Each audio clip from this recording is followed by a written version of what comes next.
So guys, today it is Friday, October 21st, and today is our inspirational Zoom. It's where we just we hit the reset button on our week. If we've had a great week so far, we want to keep riding that momentum in to continue more. Great stuff. And if we haven't had the week we want to have so far, that's okay. We can compartmentalize that, put it on the back end, and know that, guys, one or two or three or even four slow days cannot wreck a week, but one big day can sure make a week. Just ask Candace Miller, who wrote 18,000 on, I believe it was on Tuesday. So great things can happen, guys, when we A, show up, when we B, show up with the right mindset by doing what I was talking about earlier, by putting on your armor every morning, by reading 2 or 3 IRAs, by reading 2 or 3 Eagles, guys, which are there's thousands of each of those available on FHL Connect. You just got to open them up. And if you find yourself forgetting it, print up a stack of them and put them right there on the breakfast table, right there where you have your coffee or your breakfast every morning. And instead of reading the bad news each morning, read the good news, read the IRAs, read something that's going to get you in the headspace that you need to be in. That's why we do emotional, uplifting reading in the morning, like The Greatest Salesman in the World, like the Bible, like IRAs, like Eagles, of people that have been there, done that, had the same mental struggles and learned to struggle well. Okay. And we do technical at night. Okay. So remember, that's a key point, guys. So I'm going to read you a passage here from a book that I just finished, called Principles by Ray Dalio. I mentioned earlier, he is the founder of Bridgewater, the world's largest hedge fund.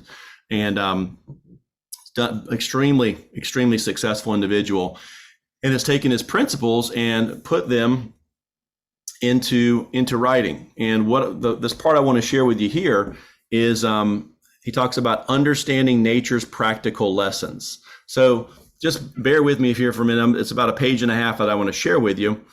And I'm hoping you'll find a few things in here. It may be something that I highlighted. It may be something completely different.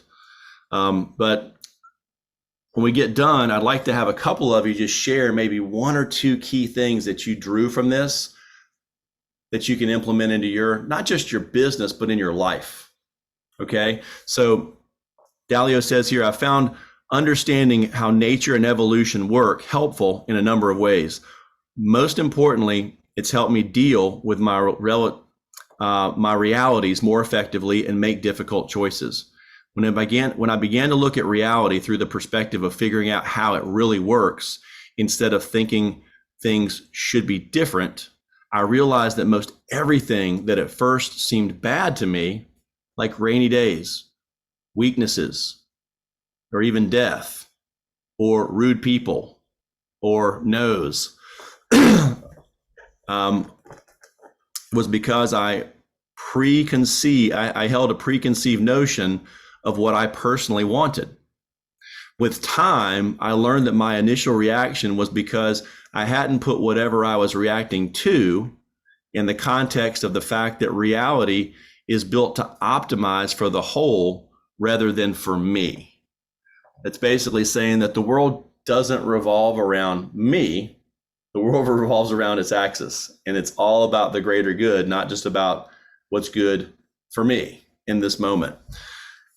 Maximize your evolution. Earlier, I mentioned that the unique abilities of thinking logically, abstractly, and from a higher level are carried out in structures located in the neocortex. These parts of the brain are more developed in humans and allow us to reflect on ourselves and direct our own evolution. Because we're capable of conscious memory-based learning, we can evolve further and faster than any other species, changing not just across generations, but within our own lifetimes. Guys, what's memory-based learning some very obvious memory-based learning that we implement in our business? Sales talk. Yeah, our sales conversation, right? We memorize that up front and we can use that over and over and over. And those that do it well are very, very successful here, right? So, the constant drive towards learning and improvement makes getting better innately enjoyable and getting better fast exhilarating. Though most people think that they're striving to get the things, toys, bigger houses, money, status, new car, etc., that'll make them happy. For most people, those things don't supply anywhere near the long-term satisfaction that getting better at something does. Guys, that bears repeating. That most people think that that they're striving to get the things that'll make them happy. For most people, those things don't supply anywhere near the long-term satisfaction that getting better at something does. 1% better each day, guys. 1% better makes a huge difference. Once we get the things we're striving for, we rarely remain satisfied with them. The things are just the bait. Chasing after them forces us to evolve. And it's the evolution, not the rewards themselves, that matter to us and to those around us. This means that for most people, success is struggling and evolving as effectively as possible, i.e., learning rapidly about oneself and one's environment, and then changing to improve. So guys, whenever you have a certain something that you're doing, most of you guys, we all reach plateaus in our business. And when you reach a plateau, it means that growth is slowed down for a moment, for whatever reason. Everyone plateaus. And you get to determine if you stay on that plateau and how long you stay on it. The best way to start moving back up again is to get around someone who is where you want to be and learn from them. So guys, anybody that's in their first year, some of us even beyond our first year, you'll be worked with here in the next week or so. And when you're worked with, your trainer is going to spot some things you're doing well and give you a pat on the back and encourage you to continue those things. And they're going to spot some things that are growth opportunities, things that need to be changed. Okay, guys, it's up to you if you change it. I'm going to share with you guys a joke that Rob McLean shared with me, but it really bears saying right here. You guys, anybody know how many psychiatrists it takes to change a light bulb?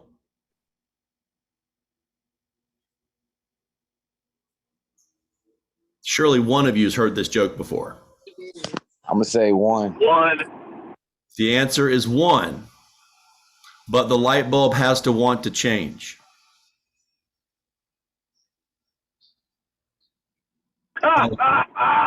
I'll say that one again, and whether you find it funny or not, it's not really funny, but hopefully it makes you think. How many psychiatrists does it take to change a light bulb? The answer is one, but the light bulb has to want to change. So guys, you've got to determine when that trainer tells you specifically, because guys, just like a doctor takes your vital signals and signs and run tests and then tells you the medicine you need to take, your trainer is going to run those tests on you. We've got a very specific checklist of things that if you do them, you will protect families. You will sell insurance. You will hit your financial goals. You will be able to do whatever it is you want to do in life with that income that you create. If you choose not to take your medicine, you can't expect to get the results that the medicine will bring. So you've got to determine to make those changes.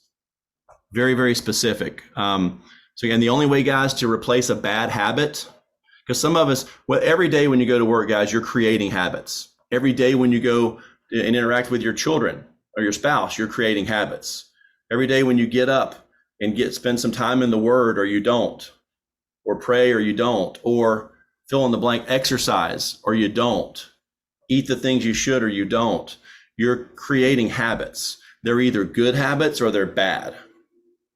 One or the other. The only way, guys, to replace a bad habit, the only way to get rid of a bad habit is to replace it with a new good habit. Please write that one down. The only way I can get rid of a bad habit is to replace it with a new and good habit. So guys, I'm going to repeat that last sentence. This means that for most people, success is struggling and evolving as effectively as possible, i.e., learning rapidly about oneself and one's environment and then changing to improve. Guys, when you stop evolving, you start dying. Okay, you're either green and growing or you're dark and dying. So it's natural that it should be this way because of the law of diminishing returns. Consider what acquiring money is like. People who earn so much money that they derive little or no marginal gains from it will experience negative consequences, as with any other form of excess, like gluttony. If they're intellectually healthy, they'll begin seeking something new or seeking new depths in something old, and they will get stronger in the process. As Freud put it, love and work are the cornerstones of our humaneness. This doesn't necessarily have to be a job, though I believe it's generally better if it is a job.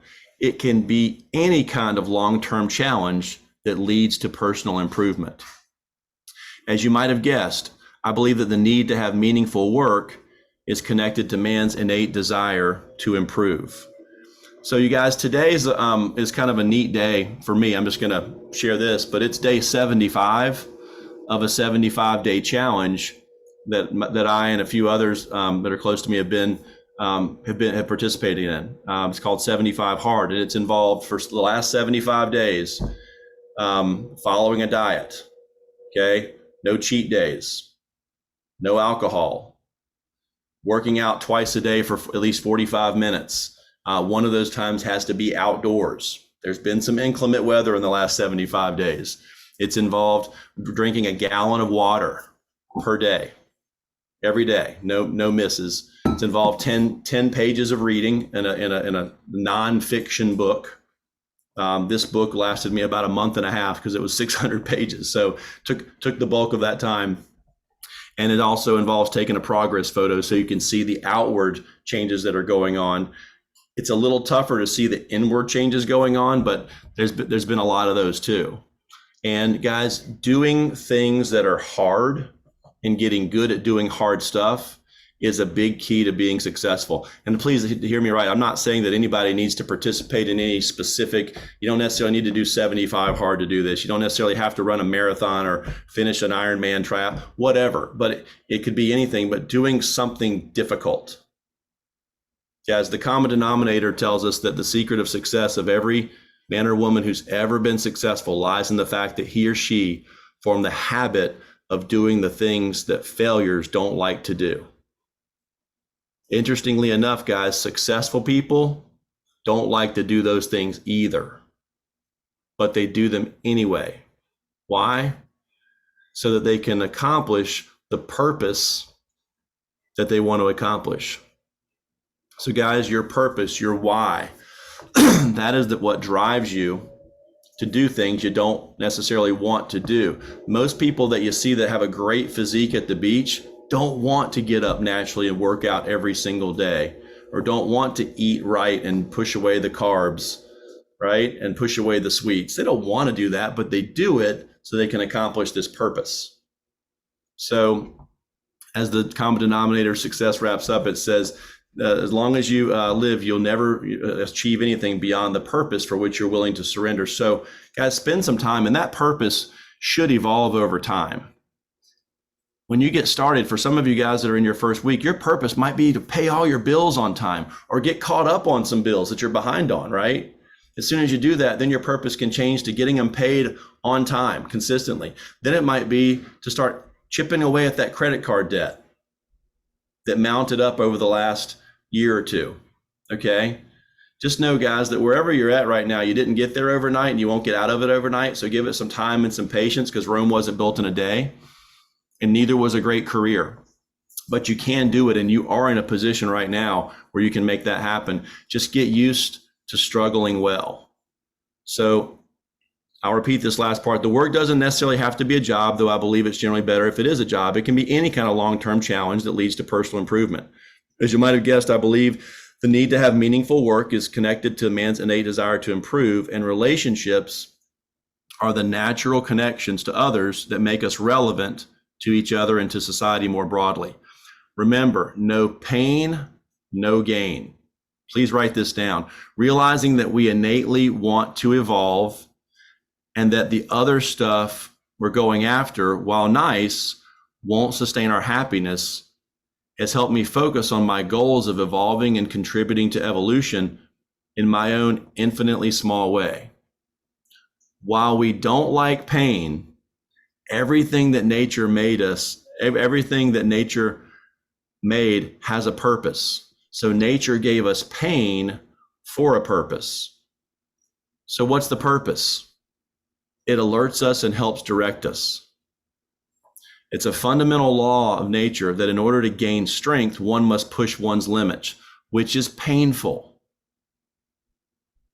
Okay? Guys, anyone that started off wanting to run a 5K, you know that if you do that, especially if you train in the wintertime, your lungs burn. You get cramps. It hurts when you first do it. That's pain. But if you go and do it for a month straight, guess what? You can do it without the pain. Same with this, guys. A lot of us, you're using new muscles that you've never used before, and it's going to hurt mentally. It's going to hurt your emotions. If you push through that pain, then just like that runner or just like going to the gym, that pain will eventually subside. You know, when you hadn't been in the gym in 6 months and you go in there and you work out, you're not going to get beach muscles working out one time, right? You've got to do it over and over and over and over. And the first week it hurts. All that lactic acid gets released in the body and your body says, stop, this hurts. Don't do it. But if you don't listen to your body, you don't listen to that little devil on your shoulder and you push through, guys, what happens by the third week when you're working out consistently again? You don't hurt anymore. Yeah, doesn't hurt anymore. And the only thing that will make that pain ever come back again, keep working out, it never comes back. The only thing that'll make that pain coming back is getting off schedule with your working out. Because when you start back again, it hurts. Guys, think about that. Think about how that correlates with what we do. Keep it going. As Carl Jung put it, man needs difficulties. They are necessary for health. Yet most people instinctually avoid pain. This is true whether we're talking about building the body, like weightlifting, or running, or the mind through frustration or mental struggle or embarrassment or shame, or getting 10 no's in a row, getting stood up on an appointment, and especially true when people confront the harsh reality of their own imperfections. Guys, if you're a self-proclaimed perfectionist, get over that right now, because there ain't no such thing as perfect in sales. Nobody in the history of sales has ever closed 100%.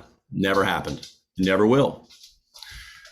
Last part, guys, pain plus reflection equals progress. I hope this puts a little bit different spin on pain for you, and then I'll wrap it up. There's no avoiding pain, especially if you're going after ambitious goals. Believe it or not, you're lucky to feel the kind of pain if you approach it correctly, because it's a signal that you need to find solutions so you can progress. If you can develop a reflexive reaction to psychic pain that causes you to reflect on it rather than to avoid it, it will lead you to rapid learning and evolving. So guys, I'll pause for a moment. Any BFOs, that stands for blinding flash of the obvious, that anybody took from that? Anything, any nuggets anybody wrote down that they can implement?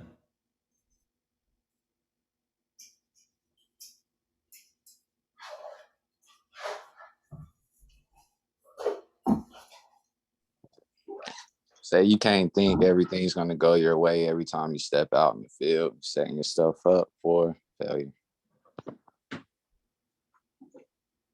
There you go.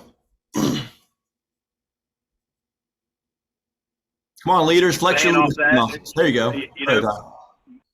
Van, off that, I would say, what he just said, you can't expect everybody, but you can't stack the cards in your favor. And stacking the cards in your favor is knowing the sales talk to the point where you don't have to think about what to say because the words just flow out of your mouth. You spend more time focused on the person and their body language and what they're doing, and because the words just flow from your mouth. So stacking the cards in your favor is, stacking the deck is knowing it. Spend time with it. Learn everything about it. Practice all the time. Amen. 100% controllable. So this kind of relates to what Todd was saying, is basically what I wrote it down. The only way to get rid of a bad habit is to replace it with a good habit. So sometimes our sales talk our sales conversation gets a little off, gets a little out of whack. And that's when you have to know, well, it's time to go back and relearn it. And everybody has to do it. It's not just new people, bad people, whatever. Everybody has to go back and review it. Amen. Thanks for sharing that. Hey, Van, this is the new guy, Matt. I just wanted to reach out to everybody. Sorry I was late. Had an appointment. So for me, I always look at it as we're all going to suffer one way or the other. We either suffer through discipline or suffer through the pain of regret. And I'd much rather suffer through discipline than the pain of regret. Matt, thank you for sharing that, man. I appreciate it. Absolutely. You feel the pain of discipline now or the pain of regret later. The pain of discipline weighs ounces and lasts for minutes and hours. The pain of regret weighs tons and lasts for a lifetime. So guys, I want to end up on this short little 3-minute video. It's got two great speakers on here, Les Brown and Andy Frizella. I'm going to go ahead and apologize on the front end for Mr. Frizella's colorful language that he uses sometimes, but he actually wrote that book 75 Hard and came up with that whole program. So I've got a newfound respect for him and what he stands behind, regardless of his language. So use earmuffs if that stuff bugs you. But enjoy this. I hope you'll write down a couple things. And when it gets done, guys, let's go out and let's be servants today. Let's go be a blessing for other people because we've been so doggone blessed. But I hope you'll take some good from the next 3 minutes. Well, the next thing, ladies and gentlemen, I want to share with you that some of you already know that it's hard. It's not easy. It's hard changing your life. It was very difficult to pick myself up each day believing that I could do it. There were times that I doubted myself. I said, God, why is this happening to me? I'm just trying to take care of my children and my mother. I'm not trying to steal or rob from anybody. Why did this have to happen to me? It was very hard. And here's what I want to say to you. For those of you that have experienced some hardships, don't give up on your dream. You know it's going to be hard, but find out what will make it worth it for you. I'm the one. I'm the one to make this happen. I'm the one to become successful in this business.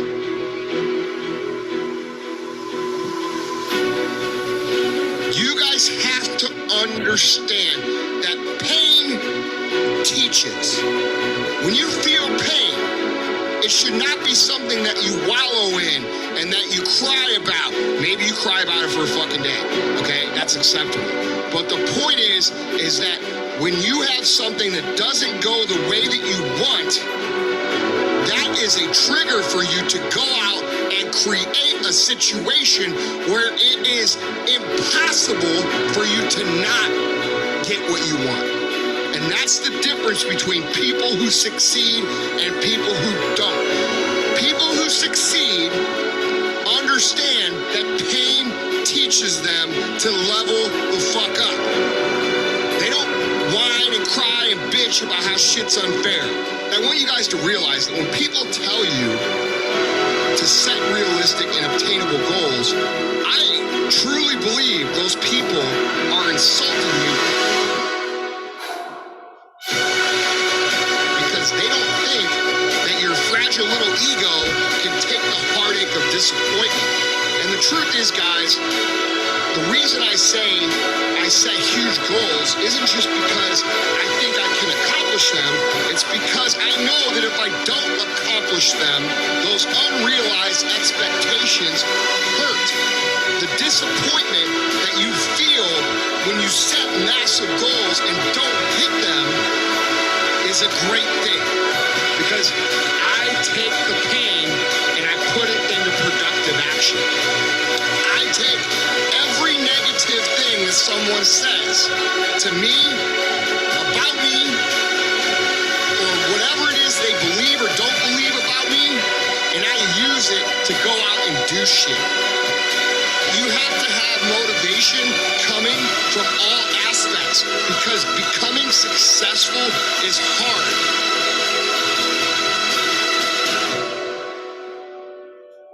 It's very important as you hold on to that dream. There are moments when you're going to doubt yourself. There are rough times are going to come, but they have not come to stay. They have come to pass. It's very important for you to know that. Don't say I'm having a bad day. Say I'm having a character building day. It's also necessary that you look for ways to always find a way to pull it out when everybody else thinks that you are defeated. That you've got to take personal responsibility to know that in order to become successful, you've got to make it your personal business to do it.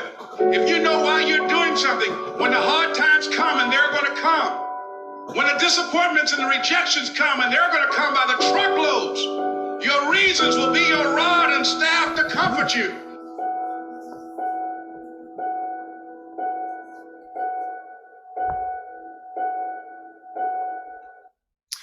Guys, I want to wrap up by saying congratulations to Jessica Cooler, who's over 5,300 this week, CJ Clark over 5,600, Toy Bellany 5,900, Penny Medlin over 7,900, go Penny, and Candace Miller up over 18,000 for what I believe is her first eagle of her career of many. So, guys, said it before, I'll say it again. We've been so very blessed. Let's go out now and be a blessing for somebody else. Have a great day, guys. Thanks for all you do.